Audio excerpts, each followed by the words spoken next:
اول از همه میخوام راجع به greeting صحبت کنم. اون چیزی که توی زبان انگلیسی بهش میگن greeting، کسی معنیشو میدونه؟ سلام و احوالپرسی. اولین قدم برای یادگیری هر زبانی، نه فقط انگلیسی ها، فارسی، عربی، اسپانیایی. شما وقتی یه نفر میبینی اولین قدمی که برمی‌داری سلام و احوالپرسی میکنی. حتی بچه‌م زمانی که ما بهش زبان یاد بدن میگم مثلا اینجوری سلام کن، اینجوری خداحافظی کن. We have got a beautiful conversation which is about two guys. There is a beautiful conversation between two guys with the name of Jack and Jillian. دو مکالمه قشنگ بین دو تا شخص، حالا دو نفره، به نام جک و جیلیان. They are talking together. They are greeting. دارن با هم سلام و احوالپرسی میکنن. من مکالمه رو میگم، گوش بدید، بعد دونه دونه میخوایم با هم کار کنیم. Hello Jack. Hello Jillian. How are you? I'm fine, thanks. And you? I'm not bad, thanks. یه بار دیگه. Hello Jack. Hello Jillian. How are you? I'm fine, thanks. And you? I'm not bad, thanks. Hello Jack. Hello Jillian. How are you? I'm fine, thanks. And you? I'm not bad, thanks. حالا we would like to have a short practice together. میخوام با هم یه تمرین کوچیکی بکنیم. Suppose that you are Julian and I'm Jack. فرض کنید که شما جولیان، من جک.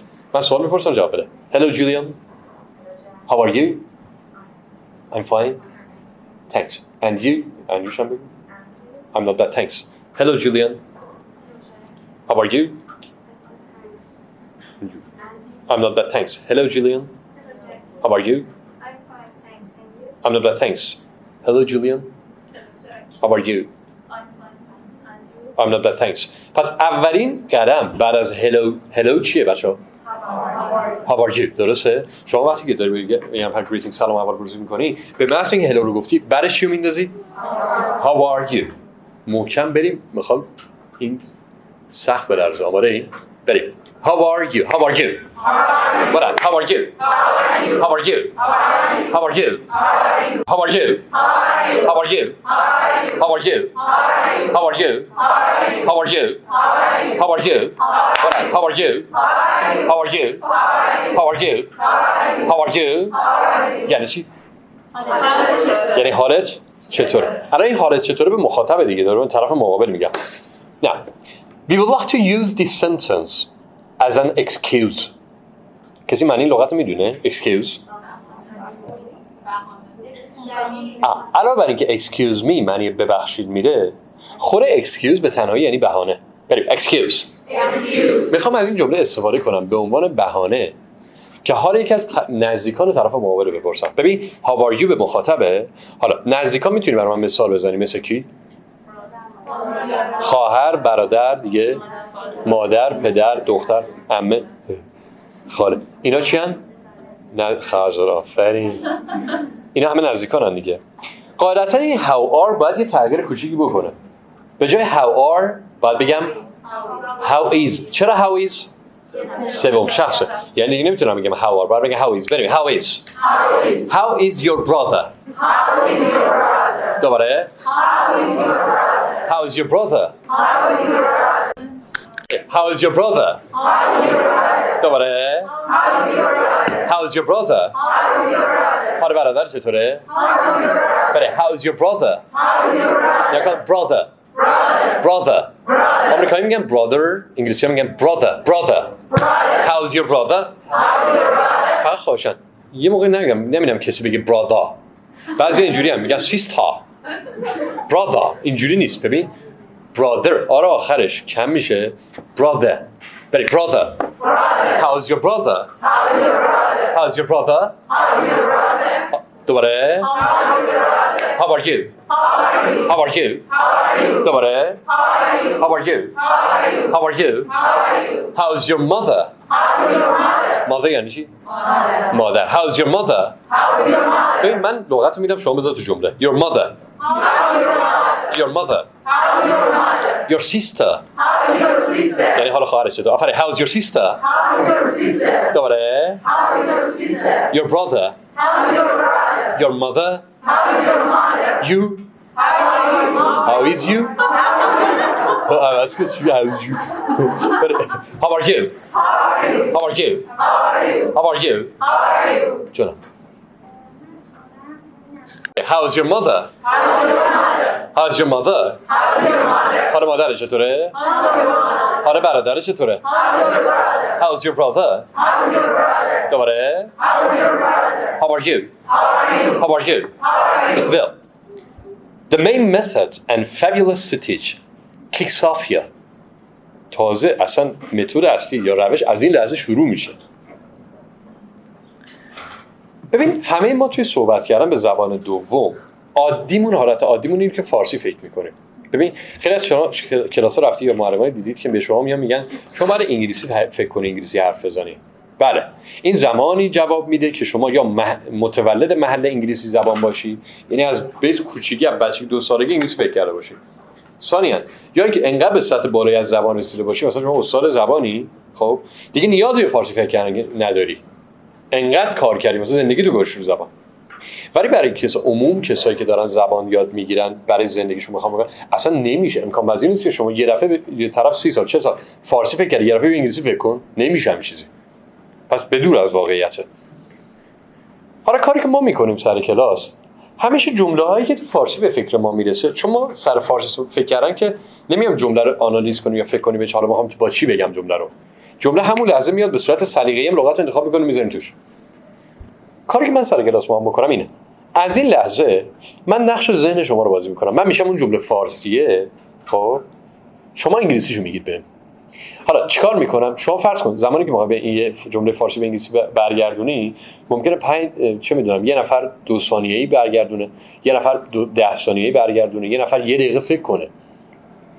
ولی کسی موفقه یعنی سری جمله رو میگی که هم لغت خوب بلد باشه، لغت‌های محاوره‌ای، هم ساختارا رو بشناسه که دیگه موقع برگردونم بلا فاصله یعنی سرعت عملش بالا باشه. حالا کاری که من میخوام سر این کلاس انجام بدم، میخوام نقش ذهن شما رو بازی کنم، نقش ذهنتون رو. انقدر این فاصله بین فارسی و انگلیسی رو بیارم پایین تا جایی که دیگه این دوتا میفتن رو هم. این مترجمای همزمان رو دیدید؟ فکر می‌کنید اینا چیکار میکنن؟ انقدر مسلطن به موضوع که به محض اینکه جمله فارسی میاره همون لحظه انگلیسی میگه. یعنی در واقع من قول تسلطش به کسی نمیدم تو کلاسم، چون این قول واهیه. کسی میگه به زبان انگلیسی مسلط نه، زبان انقدر گسترده است که هیچ کی نمیتونه ادعا کنه من به زبان مسلطم. حتی فارسیش هم ما لنگ میزنیم توش. خب شما رو مثلا یه دانشجوی چه میدونم مهندسی و وردار، مثلا ترمی که دانشگاه وردار بیا تو جلسه بنشون بگو برای جمع صحبت کن، همینجوری نگاه میکنه تو چشات، بلد نیست حرف بزنه، چون فارسی فکر کردنم خودش مهارت میخواد صحبت کردن، همینجوری نیست. برای زبان خیلی گسترده است. کاری که من میخوام سر کلاس بکنم اینه، وعده‌ای که میدم اینه، میگم شما اگر خوب کار کنید و با کلاس خوب پیش بیاید، لغت‌ها رو یاد بگیرید، ساختار هم یاد بگیرید، به نقطه مترجمی همزمان میرسید. یعنی مثلا داری فیلم فارسی، سریال فارسی نگاه میکنی، طرف فارسی میگه شما انگلیسی تو ذهنت میره. دقیقاً همینطور که الان من مثلا تو خونه نگاه میکنم بلا فاصله انگلیسی‌ها رو، یعنی نیازی زیاد به زمان خاصی ندارم، زیر 1 ثانیه زیر نیم ثانیه تبدیل صورت میگیره. پس این لازم من نقش ذهن شما رو بازی کنم. من میشم اون جمله فارسی شما انگلیسیشو به من بگید. حاضر آماده این؟ بریم. چطوری؟ برای چطوری؟ How are you? چطوری؟ How are you? چطوری؟ How are you? حال مادرت چطوره؟ دوباره How's your mother? حال مادرت چطوره؟ حال برادرت چطوره؟ How's your brother? دوباره How's your brother? حال برادرت چطوره؟ How's your brother? حال دوست چطوره؟ How's your friend? How's your friend? حال دوست چطوره؟ Friend. غلط داریم. Friend. How's your friend? حال دوست چطوره؟ حال مادرت چطوره؟ حال برادر چطوره؟ حال پدرت چطوره؟ حال پدر بزرگ چطوره؟ پدر بزرگ؟ Grandfather. How's your grandfather? حال مادر بزرگ چطوره؟ How's your grandmother? حال دوست چطوره؟ How's your friend? حال برادر چطوره؟ حال خواهر چطوره؟ حال خواهر ناتنی چطوره؟ Anytime you add a word of step, sister-in-law یعنی خواهر شوهر. خواهر شوهر میگن sister-in-law. sister-in-law. لای قانون هست. الان میگم. خب اول بذار خواهر ناتنی، برادر ناتنی، نامادری، ناپدری. لغت استپ هست. S-T-E-P. به معنای گام، قدم. هر موقع لغت استپ رو قبل از اسم اعضای خانواده قرار بدی، معنی ناتنی میده. مثلا step brother یعنی برادر ناتنی. بری step brother برادر ناتنی. بری step sister. How is your step sister? حالا خواهر ناتنی چطوره؟ حالا برادر ناتنی چطوره؟ How is your step brother? چطوری؟ بری how are you? چطوری؟ How are you? حالا مادر چطوره؟ How's your mother? دوباره حالا مادر زن چطوره؟ نه love نه love چی آخه؟ عاشقشی؟ قانون به انگلیسی میشه L-A-W. آره law میشه قانون. mother in law مادر زن یا مادر شوهر. mother in law mother in law how is your mother in law دوباره How is your mother-in-law? How's your mother-in-law? How's your mother-in-law? How's your mother-in-law? How's your mother-in-law? How's your mother-in-law? بچه‌ها اول که mother in love نیست، ثانیه mother in law هم نیست. mother in law یعنی چی؟ ببین mother in law L-A-W mother in law how's your mother in law حالا مادر زن چطوره؟ چطوری؟ How are you? چطوری؟ How are you? حالا خواهرت چطوره؟ How's your sister? حالا همکارت چطوره؟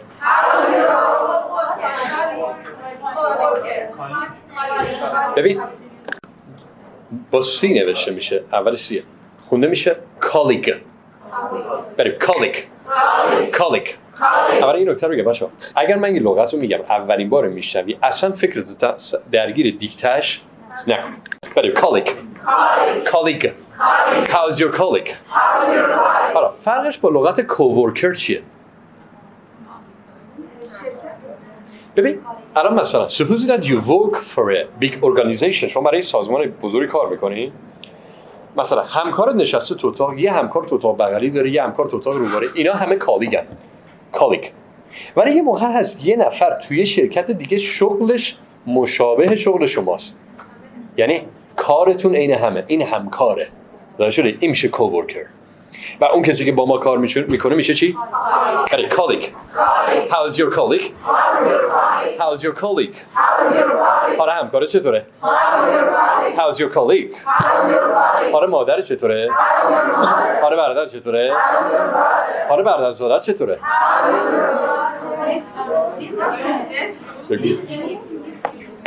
نیفیو؟ نه ببین نیفیو نی N-E-P-H-E-W می نویسن میخونن nephew. بریم nephew. How's your nephew? حالا برادر پسر چطوره؟ بریم how's your nephew? حالا nephew برادرزاده یا خواهرزاده پسر رو میگن. حالا اگه جنسیتش دختر بود یه لغت دیگه براش داریم. niece. بریم niece. برادرزاده دختر؟ خواهرزاده دختر؟ دوباره نیست. اگه پسر بود؟ آفرین nephew. دختر بود؟ برو. حالا برادرزاده دختره چطوره؟ آفرین how's your niece? دوباره how's your niece? چطوری؟ how are you? چطوری؟ how are you? حالا همکارت چطوره؟ حالا شریکت چطوره؟ هر چی میگم این کوورکر. نه گوش بده. پارت میشه بخش، پارتنر یعنی شریک. بری پارتنر partner. How is your partner? دوباره. How is your partner? How is your partner? حال شریکه چطوره؟ چطوری؟ How are you? حال شوهره چطوره؟ How's your husband? حال شوهره چطوره؟ How's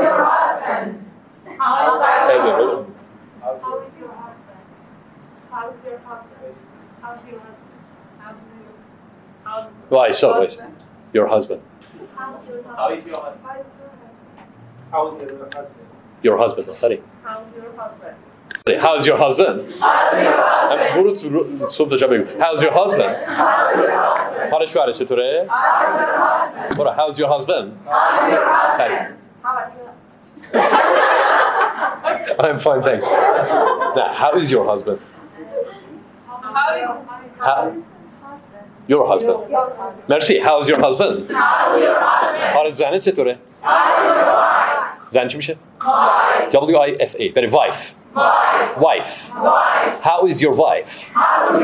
حال زنه چطوره؟ حال زنه چطوره؟ حال زنه چطوره؟ How's your wife? چطوری؟ How are you? حال هوود چطوره؟ How's your heavy? نه شوخی کردم بابا. باور کردی؟ هوو چی میشه به انگلیسی؟ یه لغت داریم تو انگلیسی R-I-V-A-L می نویسن میخونن rival. یعنی چی rival؟ رقیب. rival wife یعنی زن رقیب. rival wife. بله rival wife.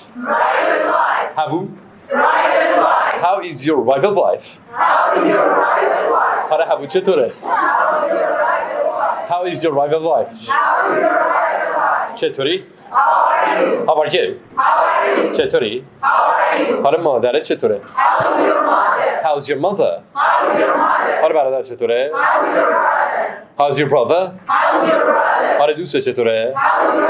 How's your friends? دوباره؟ حالا برادر چطوره؟ How's your brother? دوباره؟ حالا میخوام جمعش کنم. حالا برادرات چطورن؟ وایس. الان how is یا how are؟ چرا how are؟ آها نمیتونم بگم brother. How are your brothers؟ آفرین. How are your brothers؟ حالا برادرات چطورن؟ How are your brothers? How are your brothers? Your brothers. چطوری؟ حالا نامزد چطوره؟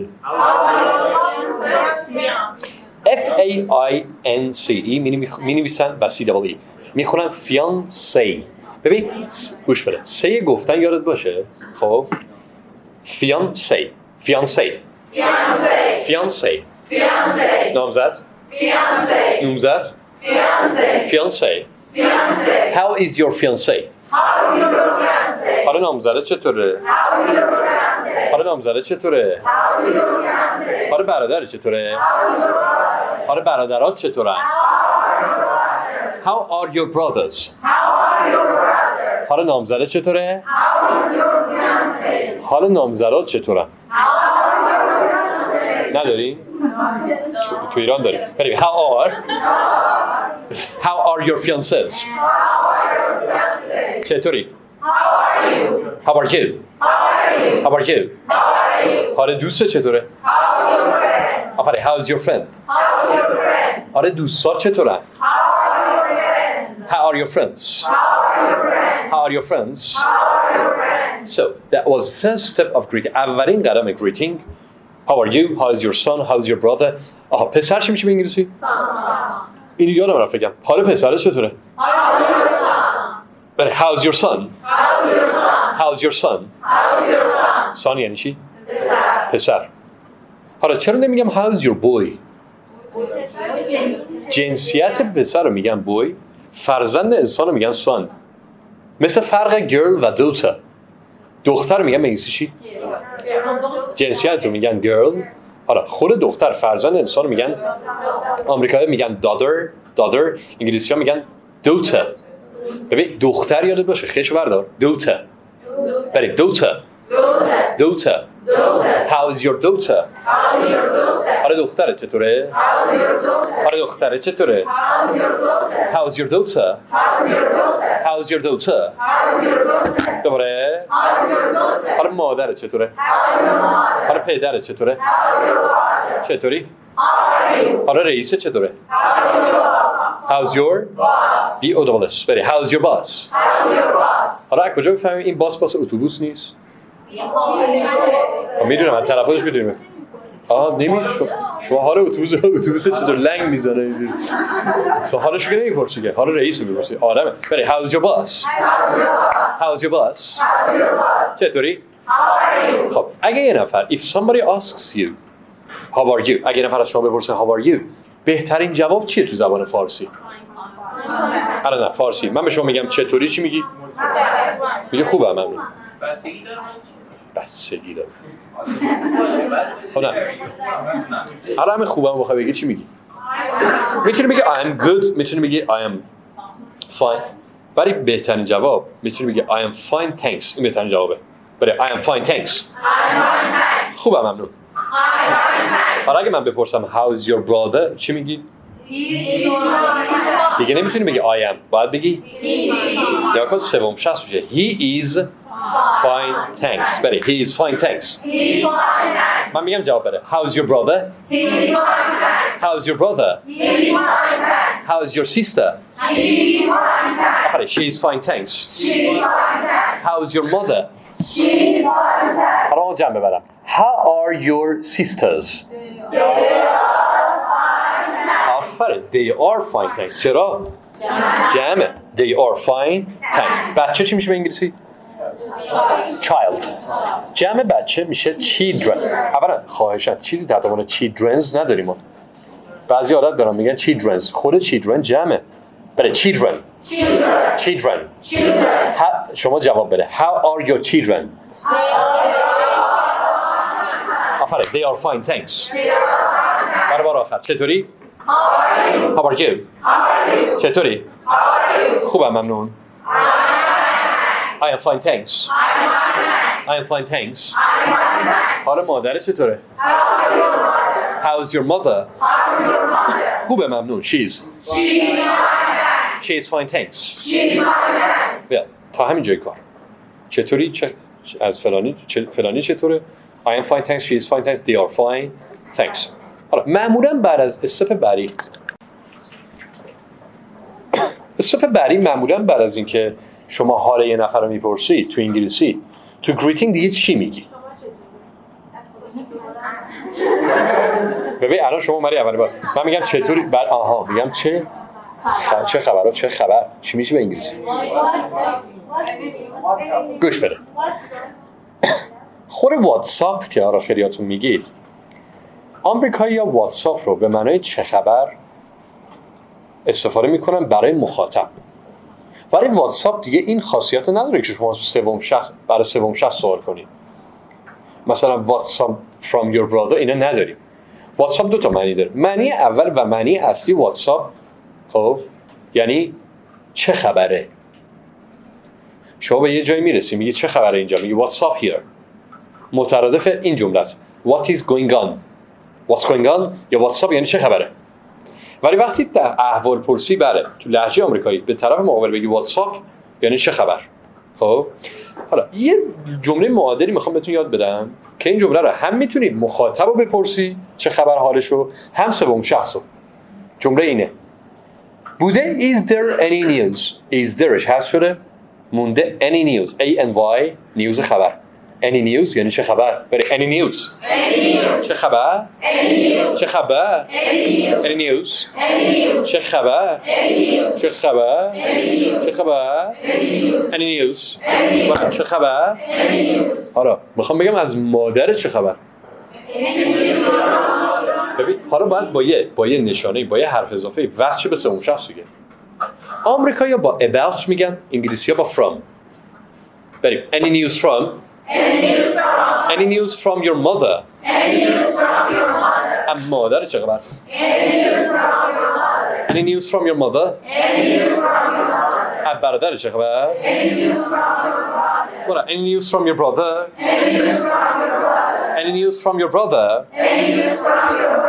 دوباره از دوست چه خبر؟ Friend. Any news from your friend? دوست. Any news from your friend? بله. Any news from your friend? از دوست چه خبر؟ From your friend. مرسی. آری. Any news from your friend? از دوست چه خبر؟ از مادر چه خبر؟ Any news from your mother? از دوست چه خبر؟ از مادر چه خبر؟ Any news from your mother? از colleague از همکار چه خبر؟ Any news from your colleague? Any news from your colleague? از شریکت پارتنر چه خبر؟ Any news from your partner? چطوری؟ How are you? چطوری؟ چه خبر؟ چه خبر؟ Any news? Any news? اگه یه نفر تو فارسی به شما بگه چه خبر چی جوابش میدی؟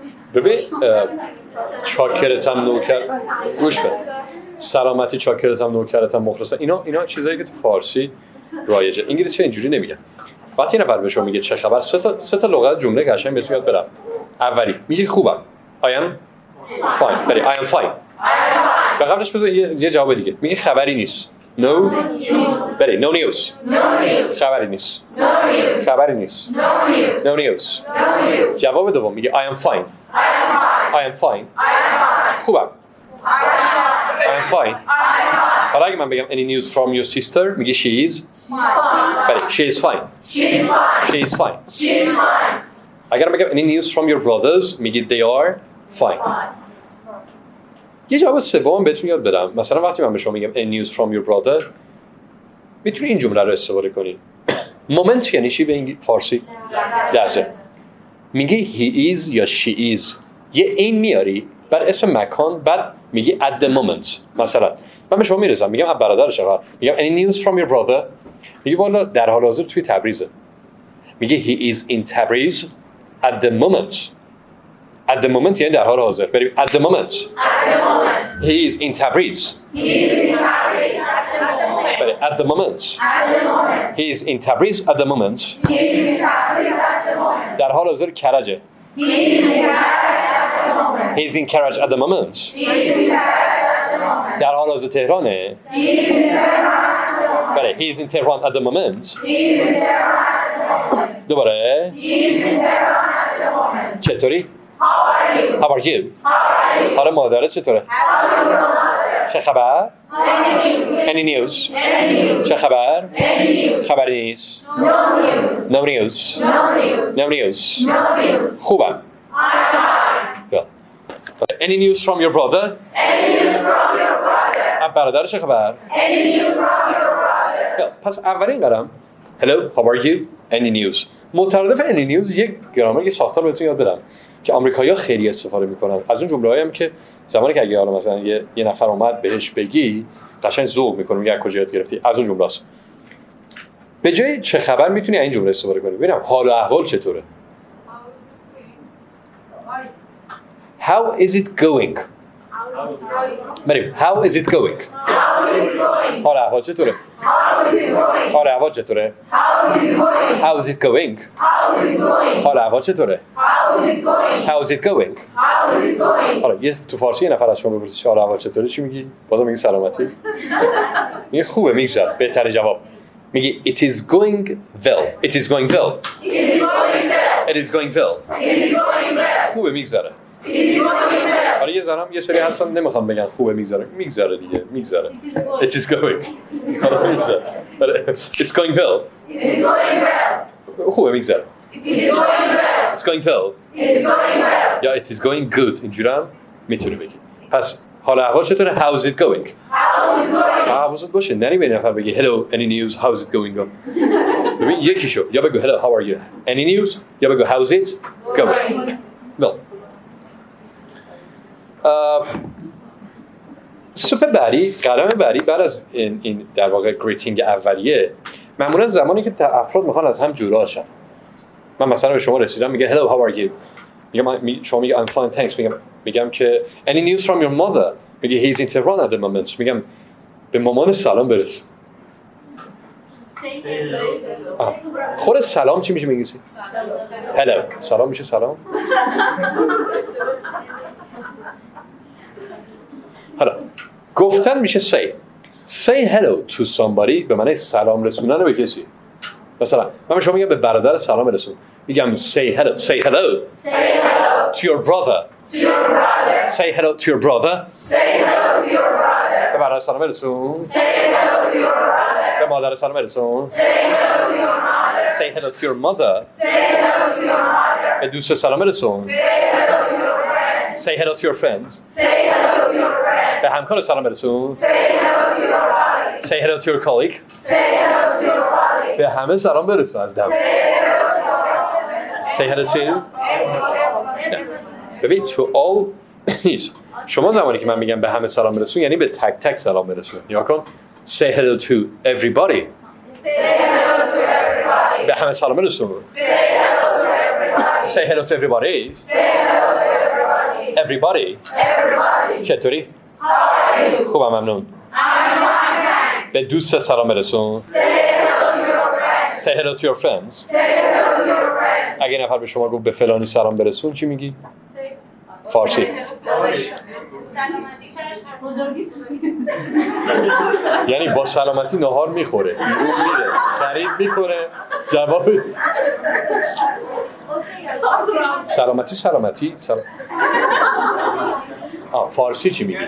گوش کردی باید کنه فارسی میگی باشه چشم اوکی I will ویل همون ویل آینده هست ویل خواهم اوکی I will یعنی باشه چشم اوکی I will باشه چشم یه روایتی که بهتون یاد دادم مطالبش خیلی جوابای قشنگه مطمئناً یا حتما تو انگلیسی میشه certainly بله certainly این جمله رو میگی I certainly will چشم حتما I certainly will یه بار دیگه اوکی I will I certainly will یعنی چشم حتما I certainly will چشم حتما و سومین جواب البته چی میشه به انگلیسی؟ بله of course I will یعنی چی؟ چشم البته of course I will چشم البته یه بار دیگه باشه چشم اوکی I will چشم حتما I certainly will چشم البته of course I will پس من به شما میگم مثلا say hello to your mother به مادر سلام بنده رو خطاب کن برسون میگی باشه چشم البته چشم حتما. Have you seen رضا لیزارد؟ رضا مارمولکی دیدی فیلمشو؟ میگه سلام برادر به مادرتون خطاب بفرمایید. یارو افتادم. مثلا به عمت سلام برسون. بگو.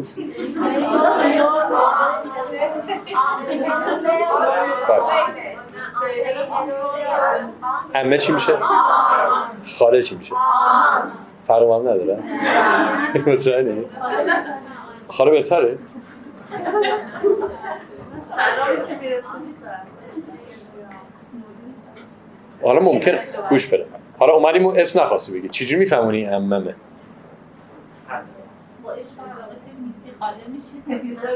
حالا شما خالت خوبه شاید یکی دیگه عمه‌ش خوبه میخوام یکی از مشکلات زندگیتون رو حل کنم فرق بین خاله و عمه دایی و عمو بدون اینکه اسم طرفو بیاری چجوری بگیم؟ تو انگلیسی یه لغت داریم اونایی که منتسب به خانواده پدری هستن میگیم paternal اونایی که منتسب به خانواده مادری هم میگیم maternal یا کن paternal uncle یعنی عمو maternal uncle دایی. paternal aunt. maternal aunt.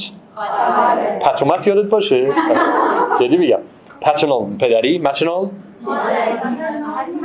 ببین paternal. بله paternal. maternal. پس متوجه شدی دیگه. حالا عمت چطوریش میشه؟ نه به عمت سلام برسون. say hello. بله say hello to your paternal aunt. paternal aunt. چطوری؟ صبح بعدی لحظه خداحافظی معمولا به این نکته میرسیم. معمولا یکی از سوالایی که میپرسن طرف میاد از شما میپرسه ببینم اهل کجایی؟ چی میشه جمله؟ به طور کلی همیشه یاد باشه هر موقع ساختار to be from به ذهنت اومد تو انگلیسی to be from یعنی امویزار با from معنی اهل جایی بودن میده. مثلا وقتی من به شما میگم where are you from یعنی اهل کجایی؟ بله where are you from؟ اهل کجایی؟ مادر اهل کجاست؟ where are your varies؟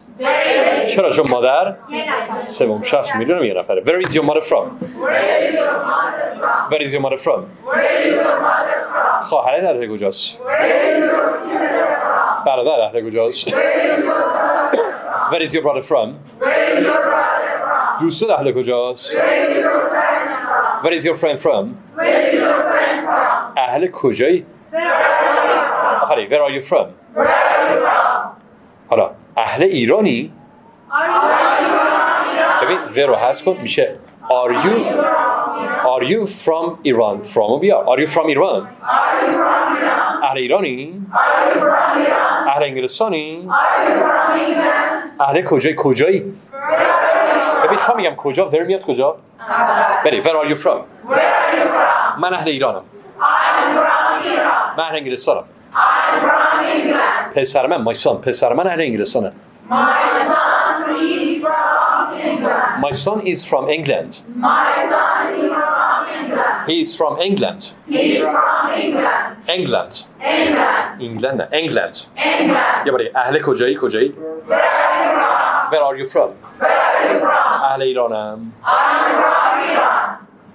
یه موقع از تو فارسی این جمله به ذهنت میاد اهل کجایی میگی اهل فلان جام. یه موقع هست نه اینجوری جمله به ذهنت میاد میگی من مثلا ایرانیم. ایرانی چی میشه به انگلیسی؟ ببین Iranian.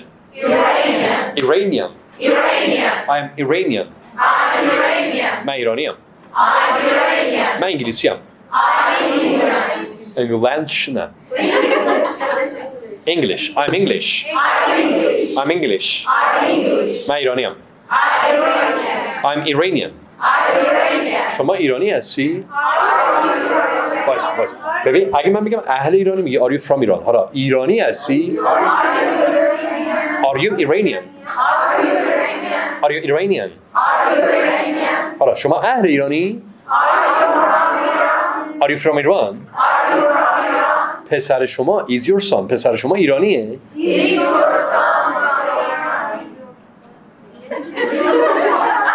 Is your son Iranian؟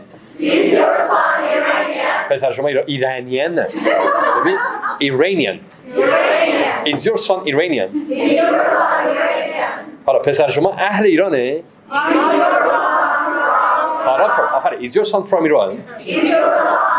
حالا برای اینکه یاد بگیرید کشورها رو این چند تا کشوری که مهمه رو میخوام با هم یه تمرینی بکنیم. آماده این؟ حالا من به شما میگم اهل ایرانم. I'm from Iran. بنابراین چی میشه به انگلیسی؟ بنابراین so شما تو جواب میگی so you are Iranian. بنابراین شما ایرانی هست. آماده این؟ بریم. I'm from Iran. جواب بده. So you are Iranian. ما چند کشور مهم رو با هم کار کنیم. So you are Iranian. I'm from England. England چیه؟ English. بله English. So you are English. So you are English.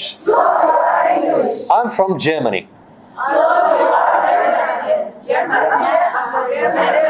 ببین German. سگای جرمن رو دیدی؟ بله German. So you are German. بله I'm from Germany. I'm from Germany. So you're German. I'm from Germany. So you're German. I'm from Italy. ایتالیایی چی میشه؟ برای Italian. So you're Italian. I'm from Spain. آفرین. بابا. So you're Spanish. I'm from Spain. So you're Spanish. الان اینو بگید. I'm from Holland.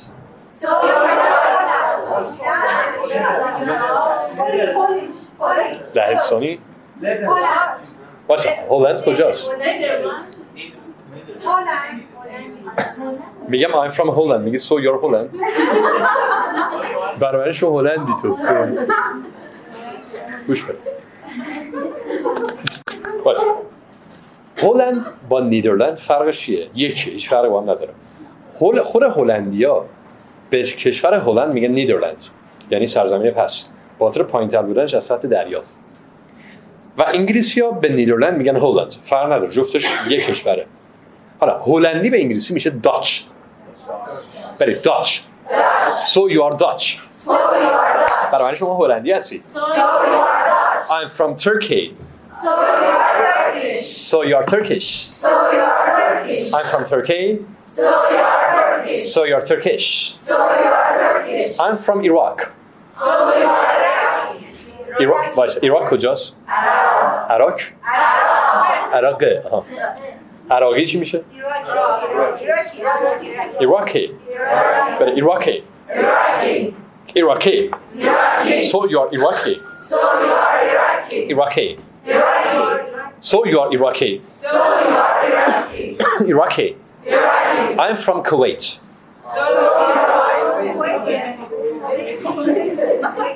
Kuwaiti بله Kuwaiti So you are Kuwaiti So you are Kuwaiti I'm from China So you are Chinese I'm from Japan So you are Japanese So you are Japanese I'm from France So you are French So you are French